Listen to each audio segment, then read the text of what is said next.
मित्रः शं वरुणः शं नो भवद्वर्यमा शं न इन्द्रो बृहस्पतिः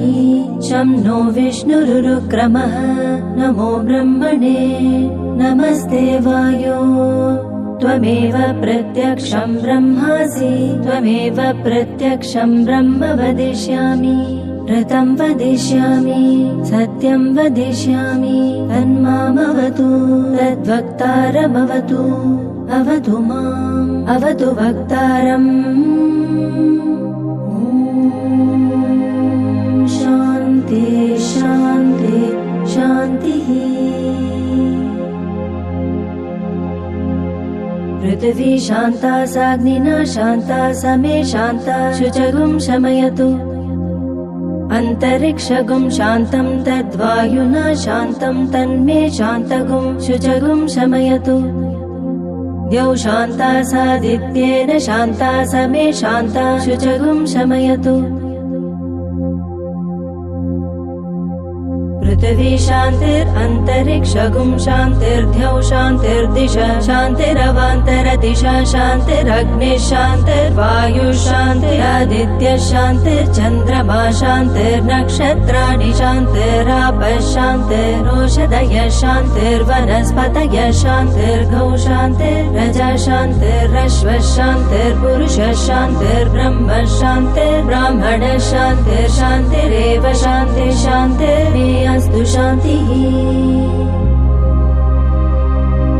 तयाहगुं शान्त्या सर्वशान्त्या मह्यं द्विपदे चतुष्पदे च शान्तिं करोमि शान्तिर्मे अस्तु शान्तिः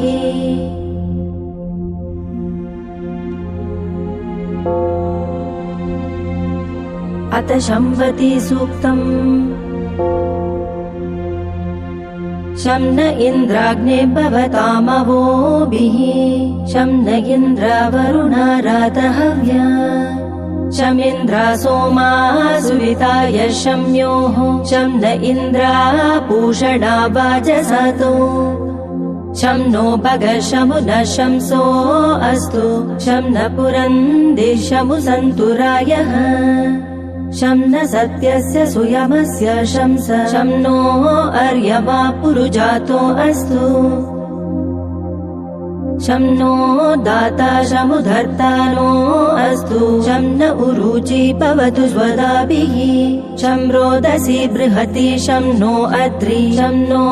देवानां सुहवानि सन्तु शं नो अग्निर्ज्योतिरनीको अस्तु शं नो मित्रावरुणावश्विनाशम् शं न सुकृतां सुकृतानि सन्तु शं न इशिरो अभिवातु वातः शं नो द्यावा पृथिवी